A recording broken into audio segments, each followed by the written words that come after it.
12절. 거기에는 크고 높은 성벽들이 있고 12문이 있으며 그 문들에 12천사가 있고 그 문들 위에는 이름들이 기록되어 있었으니 그것들은 이스라엘 자손들의 12지파의 이름들이라.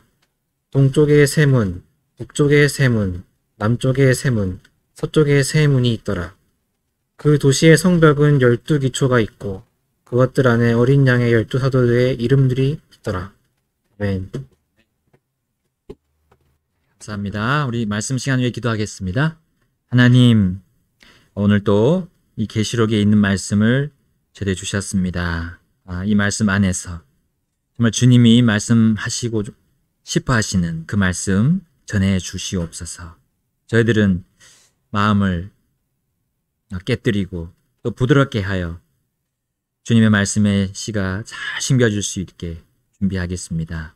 주님 도와주시고 성령님께서 저희들 각자를 일깨워 주셔서 정말 주님이 무엇을 원하시고 우리가 이 땅에서 어떻게 살기를 기뻐하실지 하시는지 저희가 알고 믿음으로 또 순종하며 나아가게 하옵소서. 예수님의 이름으로 기도드립니다. 아멘. 앉으시겠습니다. 오늘 말씀 제목은 우리의 하늘의 본향 새 예루살렘을 바라보며 살자라는 제목입니다. 우리 하늘의 본향 새 예루살렘입니다. 자, 우리 새 예루살렘은 12개의 진주문이 있습니다. 여러분, 이 문들의 재질, 이 재질이 바로 진주라고 했어요. 21절 상반절에 보면 21장 21절 상반절에 보면 그렇게 나와 있죠. 그 12문은 12진주였으니 문마다 각각 하나의 진주로 되어 있다 했어요. 자, 여러분, 문들이 그 값비싸다는 우리 그 진주로 되어 있다는 게 이거 정말 믿기지가 않습니다. 여러분, 그 도시의 성벽, 그 도시의 치수와 그 도시에 있는 성벽의 치수를 우리가 안다면 그 문이 진주 하나의 문이 얼마나 클지 우리 예상할 수 있어요. 자, 그것이 16절에서 17절 거기에 나옵니다. 도시가 얼마나 큰지를 거기 한번 읽어보겠습니다. 16절, 17절 같이 읽어볼까요? 시작. 그 도시는 네모 반듯하게 놓여 있으며 길이와 너비가 같으니라. 그가 그 갈대로 그 도시를 측량하니 12,000 스타디온이요. 그것의 길이와 너비와 높이가 같으니라. 또 그가 그것의 성벽을 측량하니 사람의 척도 곧 천사의 척도에 따라 144 큐빗이더라. 아멘. 스타디온은 약 한 200m로 여러분 보시게 되면 이제 12,000 스타디온 곱하기 200m 하면 얼마가 나오나요? 저는 미리 계산해 왔습니다. 얼마인가요? 몇 킬로미터죠? 몇 킬로미터? 맞죠? 1000m가 1km니까 2400km입니다. 자, 가로 세로 2400에 높이도 2400인 거예요. 자, 2400km면 우리나라 한반도가 2배네요. 우리 한반도가 1000km 넘잖아요. 조금 더 넘는다고 합니다. 그러니까 한반도의 2배가 넘는 가로 세로에다가 높이가 이제 문제입니다. 높이가 2400km 되는 도시가 그동안 있었나요? 없었죠. 우리 한반도의 2배 되는 도시도 없을 뿐만 아니라 지금도 없고 옛날에도 없었잖아요. 그렇게 넓은 도시가 없었습니다. 그리고 그렇게 높은 도시는 사람이 만들려고 해도 못 만들어요. 지금 우리 1000m를 넘는 빌딩이 없잖아요, 아직은. 지금 제일 높은 빌딩 어디에 있습니까? 아랍에미리트의 두바이에 있는 있더라고. 제가 찾아보니까 부르즈 할리파. 이게 828m입니다. 네. 이게 1km가 안 돼요.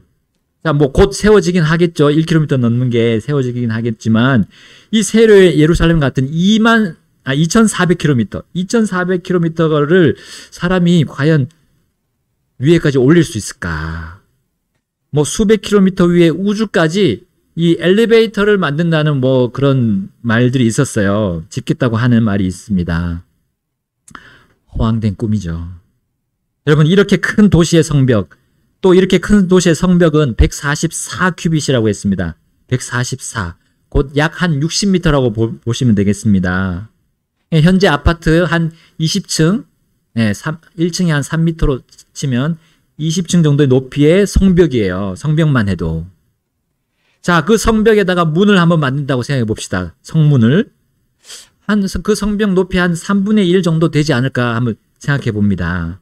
그렇게 한다 그러면 높이가 한 7m 되는 진주문이라고 생각해 보세요. 어마어마하게 큰 그 진주 하나가 되는 겁니다. 자, 우리 이 세상에서 제일 큰 진주를 그 바다에서 끌어올린 어부가 있습니다. 필리핀의 어부가 2006년도에 올렸는데 그 크기가 길이 63cm, 폭이 30cm, 무게가 34kg이 되는 진주를 올렸어요. 근데 이게 동그란 게 아니죠. 동그란 거는 가공한 거잖아요. 이게 거의 진주 그 조개 모양이더라고요. 보니까 하얀색에. 이 지상에는 1m짜리가 나온 적이 없습니다. 아직까지. 우리 이 지상에, 이 바다 안에. 뭐 찾아보면 나올 수도 있겠지만 아직은 나오지 않았어요. 얼마나 이 비싼 재질의 문입니까? 여러분, 하나님께서는 이 진주를 채취할 수 있는 채취하시려고 옛날에 지금 있는 이 바다를 없애기 전에 진주를 모아서 이 예루살렘의 12문을 만들려고 이렇게 다 모으셨을까 모르겠어요. 물론 우리 하나님은 진주 조개가 없어도 진주를 얼마든지 만들 수 있는 분이심은 확실합니다.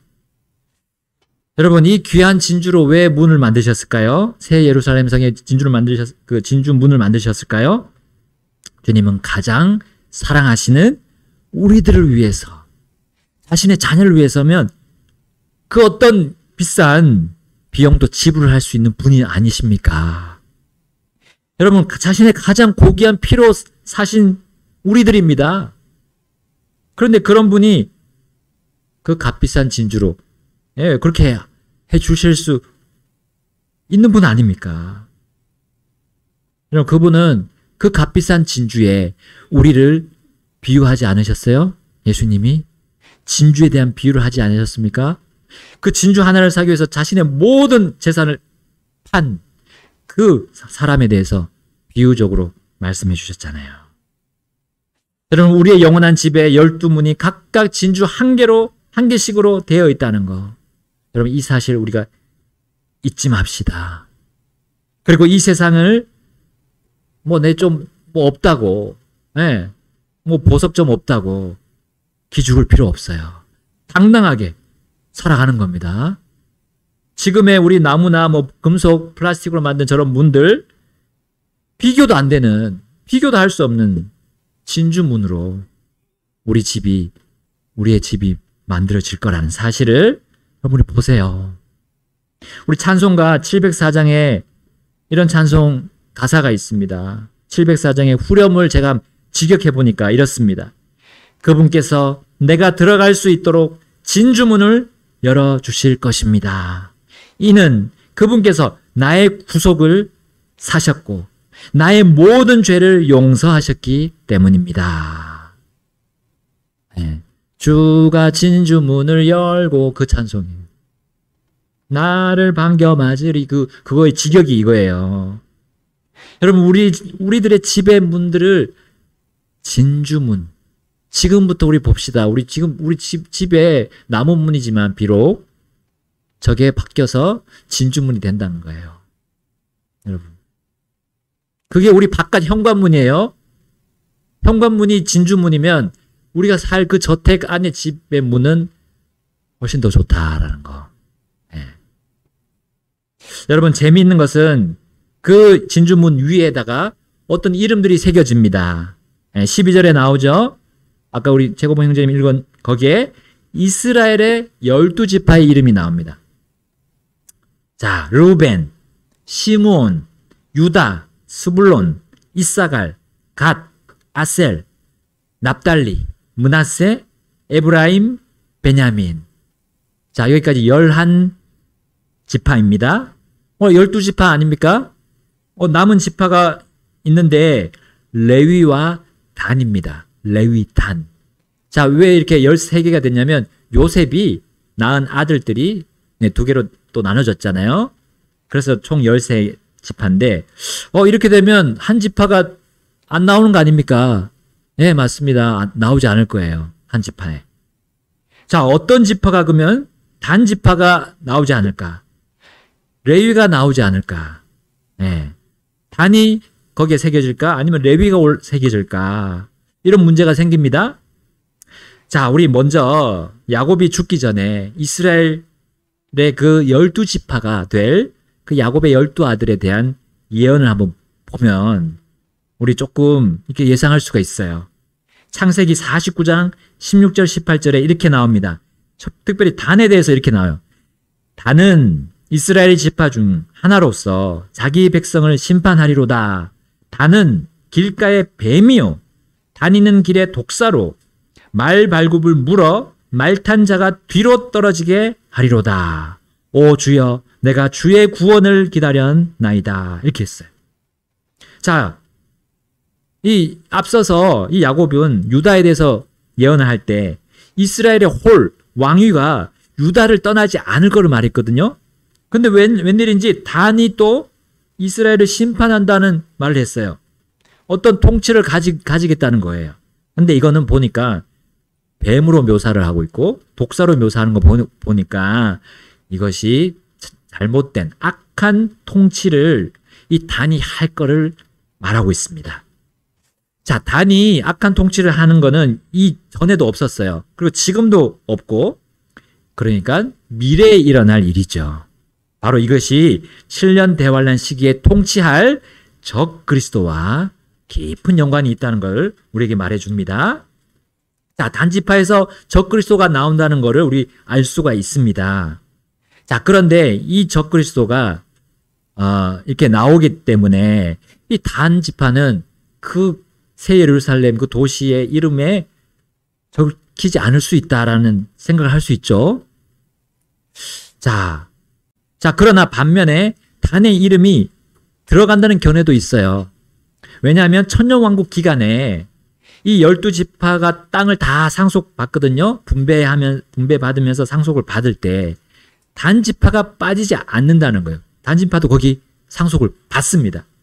그러니까 천년왕국의 연장선으로 이제 새 하늘과 새 땅 그리고 새 예루살렘이 이제 건축되면 거기에 단지파 이름이 들어갈 수 있다라고 주장할 수 있어요. 자, 그렇게 되면 남은 들어가게 되면 단지파 이름이 들어가게 되면 남아있는 레위는 어떻게 됩니까? 레위가 이름이 없어지는 겁니까? 그거는 결코 아닙니다. 왜냐하면 레위 지파는 구약 시대부터 이스라엘 안에서 따로 상속을 받지 않는 걸로 되어 있어요. 예. 그렇다고 우리 또 이스라엘 백성이 아니라는 레위가 그동안 빠지는 그런 것도 없어서요. 그런 어떤 여지도 전혀 없었습니다. 그렇게 취급받은 적도 없고. 자, 그들은 각 12지파 안에 들어가서 제사장직을 수행했잖아요. 레위가 또 성막을 관리하는 일을 했습니다. 자, 특별히 여기 민수기와 신명기에 보면 그들의 상속은 하나님이 그 자체 그들의 상속이다라고 말씀하고 있어요. 그들이 받을 몫은 하나님 그 자체, 주 하나님 자체라고 말하고 있습니다. 민수기 18장 23절에 이렇게 나와 있어요. 제가 읽어보겠습니다. 민수기 18장 23절. 그러나 레위인들은 회중의 성막에서 섬기는 일을 하고 자기들의 불법을 담당할 것이니 그들이 이스라엘 자손 가운데서 상속 재산을 갖지 못하는 것이 너희 대대로 영원한 법규가 될지니라 했습니다. 영원한 법규라죠. 영원한. 그러니까 새 예루살렘 그때도 영원한 그 안에 들어가는 거잖아요. 그러니까 그들의 이름은 없을 수도 있지만 그건 상속을 받는 겁니다. 새 예루살렘 안에 들어가는 거죠. 자, 신명기 또 10장 9절에 이렇게 나와 있습니다. 그런즉 레위는 자기 형제들 중에 나눌 몫이 없고 상속 재산도 없으니 주 내 하나님께서 그에게 약속하신 대로 주께서 그의 상속 재산이 되시느니라 했습니다. 자, 뭐 어떤 견해를 따르든지 이제 성도들의 삶에는 문제가 없어요. 성도들이 새 예루살렘의 성에 그 도시에 들어가서 사는 것은 전혀 문제가 이것으로 되지 않습니다. 근데 중요한 것은 그 도시의 문들에 다른 민족의 이름이 아니라 이 이스라엘 12지파의 이름이 들어간다는 거. 그것이 중요하다는 거예요. 이것은 하나님께서 선택하신 이 이스라엘이 결코 버림받지 않을 것을 말해줍니다. 영원한 그 새하늘과 새 땅에 거기에서도 버림받지 않는다는 거예요. 모든 세대의 하나님께서 이 이스라엘을 모든 세대 안에서 사용하신다는 거, 이 사실, 이 분명한 진리를 우리는 여기 새 예루살렘 성에서도 배울 수 있다는 겁니다.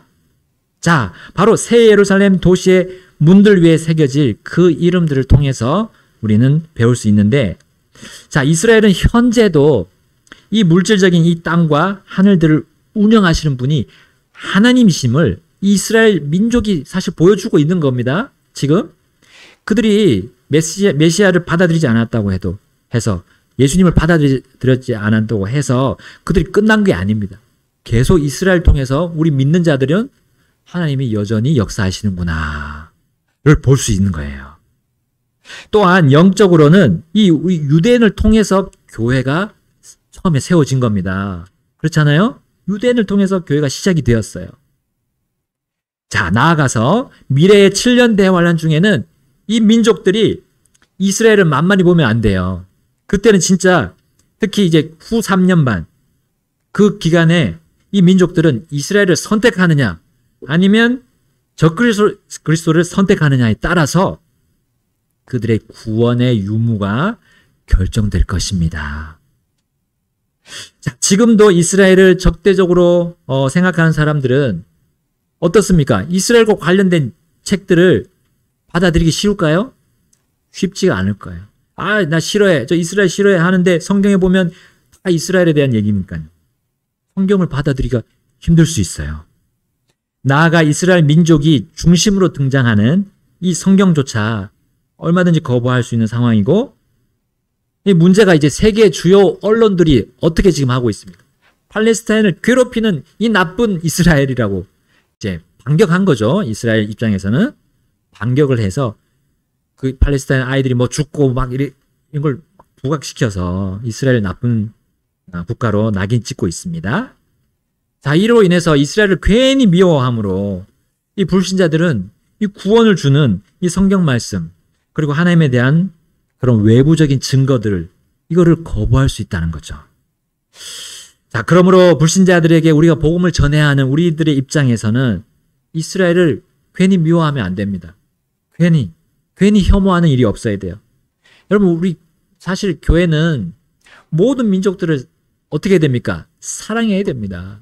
우리를 그렇게 압박을 36년, 8년인가요? 36년인가요? 우리를 지배한 일본에 대해서 막 악감정을 가지고 있잖아요, 우리나라 사람들. 우리 교회는 그렇게 하면 안 됩니다. 그건 하나님이 원하신 게 아니죠. 우리는 모든 민족들을 가르치고, 어떻게 가르칩니까? 사랑으로 가르칠 수밖에 없잖아요. 그래서 우리 구주 예수님께서도 유대인이셨습니다. 또한 성경에 나오는 이스라엘과 관련된 많은 부분들이 항상 구주 예수님을 향하고 있어요. 이스라엘 민족을 하나님은 결코 버리지 않으신다는 거, 여기 새 예루살렘을 통해서 우리에게 또한 보여주고 계십니다. 자, 이제 요한은 성벽 아래로 성벽의 기초들도 볼 수 있었습니다. 왜냐하면 그 어마어마하게 큰 도시가 통째로 하늘에서 내려왔기 때문이에요. 예. 자, 그 아래를 밑을 볼 수가 있었던 겁니다. 마치 우리가 집을 짓기 전에 이제 3D, 요즘에 3D 설계도를 막 이렇게 그려서 모형을 이렇게 화면으로 보여줄 수도 있잖아요. 마치 그와 같이 요한은 3D 설계도를 봤어요. 그 모형을 볼 수 있었습니다. 자, 그게 이제 14절에 나옵니다. 14절에 함께 읽겠습니다. 21장 14절 시작. 그 도시의 성벽은 12기초가 있고 그것들 안에 어린 양의 12사도의 이름들이 있더라. 아멘. 자, 이 도시의 성문 위에 12지파의 이름들이 새겨질 것이고, 이 도시의 성문과 성벽 아래의 기초, 기초에는 12사도의 이름들이 있다 했어요. 자, 12명의 제자들. 아는 분 계세요? 12명의 제자들. 처음에 베드로, 안드레, 야고보, 요한, 빌립, 도마, 마테, 다데오, 시몬, 알페오의 아들 야고보, 유다, 바돌로메. 이렇게 12명 제자인데요. 우리 그 노래도 있습니다. 베드로 안드레, 베드로 안드레, 이렇게 그거 하면 금방 외우실 수 있습니다. 근데 유다가 주님을 배반해서 빠져나갔잖아요. 11명이 됐는데 오순절 사건 직전에 주님의 첫 교회가 그 빈자리를 채웠잖아요. 그 사도 이름이 마띠아, 마띠아였습니다. 근데 어떤 분들은 이 마띠아를 뽑은 게 정당하지 않았다라고 주장하는 분도 계세요. 그러면서 그 대안이 누구냐면 사도 바울. 그래서 사도 바울의 그 서신서에 보면 항상 첫머리에 자신을 사도로 부르는, 그리스도께서 자기를 사도로 불렀다는 게 쫙 나오긴 합니다. 물론 바나바도 사도로 나오긴 합니다. 사도행전에 보면 바나바와 바울이 다 사도였다라고 나오긴 합니다. 그러니까 이게 좀 견해가 있어요. 어쨌든 12명의 사도인데 누가 이름 또 들어갈지 빠질지 이건 우리가 또 중요하지는 않습니다. 왜냐하면 우리 중에 12사도가 없잖아요. 우리 중에는 없습니다. 중요한 것은 교회가 사도들과 예언자들의 기초 위에 세워졌다는 거. 그게 중요한 거. 새 예루살렘의 기초석이 보여주는 그 사도들의 이름이 왜 거기에 기초석에 들어가는지, 그것이 우리 이 신약 성경에 나오는 부분하고 일맥상통하기 때문이에요. 자, 또한 교회의 으뜸 모퉁이 돌이신 예수 그리스도께서 이 또 교회의 머리가 되심도 이 새 예루살렘의 기초석이 보여주고 있다는 점이, 이게 중요한 겁니다. 여러분, 교회가 영원히 거하게 될 그 하늘 본향이 바로 이 새 예루살렘인데, 그것의 기초석도 바로 이 사도들이 우리의 교회의 기초가 되고, 그 사도들은 또한 예수 그리스도 아래에서, 그 머리 아래에서 그 기초로서, 예수님을 기초로서 떠받쳐 주었다는 것.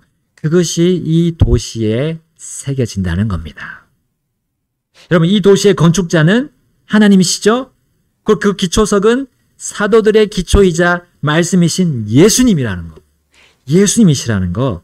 이 진리가 바로 여기서 우리가 생각하고 또 중점적으로 봐야 될 그 부분입니다. 여러분, 기록된 주님의 말씀, 바로 사도들의 기초인 이 성경이 여러분 이 땅에서만 적용된다면 이 책은, 우리가 가지고 있는 이 책은 별 가치가 없을 거예요. 이 땅에서만 쓰다 끝나는 책이라면 여러분 우리 세상 책과는 별 다를 바가 없습니다. 자, 그렇다면 이 책이 다른 책과 가치가 똑같은 겁니다.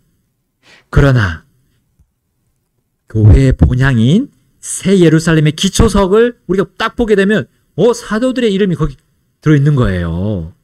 사도들의 이름이 그 기초로 들어있다는 것은 그들이 기록한 성경이 끝까지 우리가 영원한 기초로 삼을 수 있는 기초가 된다는 것을 우리가 보여준다는 겁니다.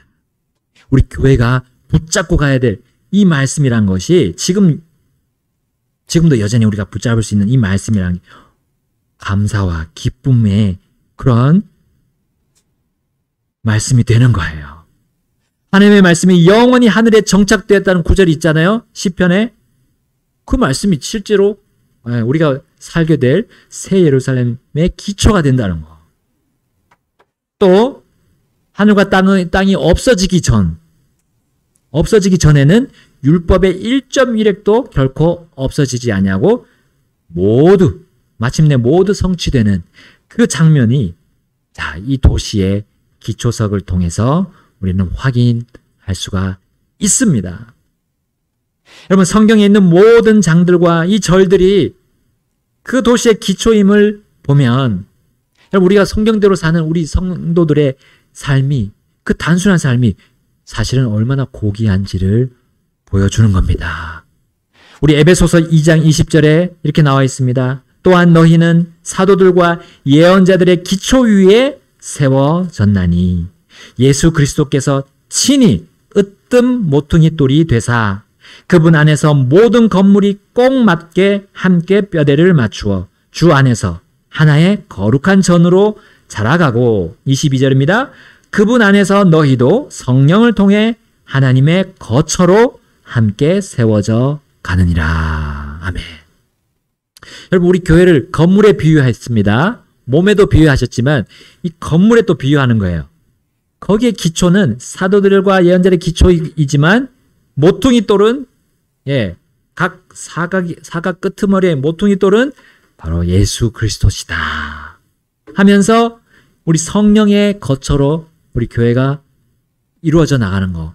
그것이 이제 이루어지는 때가 완전히 마무리되면서 이루어지는 것이 바로 그 거룩한 도시 새 예루살렘 도시란 것이 이 기초를 통해서 우리는 알 수 있다는 거예요.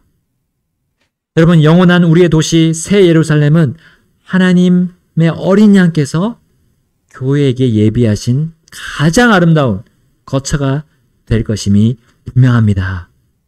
그러므로 여러분 우리가 말씀대로 산다고 해서 사람들이 일반적으로 이해하지 않는 그런 것으로 산다고 해서 사람들이 지혜롭게 생각하지 않는 이 말씀으로 산다고 해서 주눅이 들 필요가 없어요. 기죽을 필요가 없습니다. 당당하고 떳떳하게 여러분 우리는 영원한 기초이며 이 영원한 모퉁이 돌이신 주님과 그분의 말씀 이거를 붙잡고 가는 거예요. 이걸 읽고 묵상하는 일이 얼마나 귀한 일인지 여러분 이 기초석을 보고 우리는 분명히 알 수 있습니다. 여러분 이제 그 아름답고 영원한 우리의 도시의 우리들의 도시의 성벽과 기초석들 그것들의 재질을 보면 더 우리는 분명히 알 수 있겠습니다. 자, 본문 21장 18절에서 20절 그것의 성벽 건축물은 제스퍼로 되어 있고 그 도시는 순금으로 맑은 유리 같더라. 자, 19절 읽겠습니다. 그 도시 성벽의 기초들은 온갖 종류의 보석들로 장식되었더라. 첫째 기초는 제스퍼, 둘째는 사파이어, 셋째는 칼세도니, 넷째는 에메랄드, 다섯째는 사도닉스, 여섯째는 사르디우스, 일곱째는 크리솔라이트, 여덟째는 베릴, 아홉째는 토파즈, 열째는 크리소프라소스, 11째는 히아신스석, 12째는 아메시스트더라. 아멘. 자, 일단 성벽은 제스퍼로 되어 있다고 했고요. 자, 그 도시는 순금인데 맑은 유리 같은 순금입니다. 자, 처음 요한이 이 도시를 보았을 때는 뭐라고 되어 있다고 했습니까? 제스퍼석 같으며 수정같이 맑다라고만 했는데 이제 이걸 자세히 한번 들여다보니까 그 성벽의 재질이 제스퍼고 자, 그리고 그 도시가 전체적으로 맑은 유리 같은 순금으로 되어 있다는 거예요. 여러분 이건 역시 지상에서는 만들 수 없는 집의 도시의 재질입니다. 그럼 순금 도시가 이 지상에 존재할 수 있을까요? 심지어 이 얼마나 큰 도시입니다. 이 중동의 그 부자라고 하는 만수르라는 사람이 있어요. 만수르. 그 사람도 이 도시 전체를 순금으로 만들 수 없을 거예요. 가로 세로 높이가 2400km 되는 어마어마한 그 도시 빌딩을 어떻게 이 금으로 입힐 수 있겠습니까? 이 지상에 있는 모든 금을 다 모은다 해도 안 되겠죠. 더군다나 이 지상에는 없는 유리 같은 수정같이 맑은 순금이라고 했어요. 종류가 다릅니다. 여기 있는 이 땅에 있는 금과는 종류가 달라요. 야, 정말 이 도시에 우리가 빨리 가고 싶지 않습니까? 이 아름답고 이 고귀한 집을 얼른 가서 보고 싶습니다. 자, 심지어 그 아래 기초들이 장식이 되어 있어요. 기초석이 어떻게 장식이 되어 있냐는 거예요. 그것도 보석들로. 자, 여기 참 이름이 옛날에 많이 바뀌었죠. 옛날에 우리말로 거의 나왔었는데 왜냐하면 이 영어 발음 그대로 가져왔어요. 예, 이유가 있습니다. 한국어나 이 한자어로 보석을 표현하면 좀 이게 논란이 있었던 모양이에요. 그것이 진짜 맞는가 하면서 막 이렇게 성경이 논란이 있으면 안 되니까 이 부분도 와인처럼 그냥 포도 음료 가져온 것처럼 그냥 하나의 그 영어 발음, 최대한 영어 발음 우리말로 해서 지금 가져온 걸로 저는 생각이 됩니다. 그래서 여러분 보석에 대한 설명은 여기 성경 부록 우리 뒤에 보시면 46페이지에 있습니다. 46페이지에 부록 46페이지에 보시면 그 보석에 대한 짧은 설명들이 다 나와 있습니다. 거기 한번 참고해 보시고요. 하여튼 값비싼 보석인데 그게 기초로 되어 있다는 거. 여러분 세상 어떤 집을 기초로 이 보석을 사용할 수 있습니까? 어마어마한 양이에요. 그것도 그 양이 얼마나 많이 필요합니까? 이 2400km나 되는. 야, 여러분 토목공사 이 집에 기초 놓는 이 공사를 놓을 때 보게 되면 집터 아래에다가 뚫는데 이제 매우 굵고 큰 긴 그 파이프를 땅에다 심잖아요. 그래서 쇠망치로 때리듯이 쿵쿵쿵 하는 소리 우리 많이 들어봤잖아요. 그 기초를 이제 이 기초 공사를 하는 겁니다. 토목공사라고 하죠.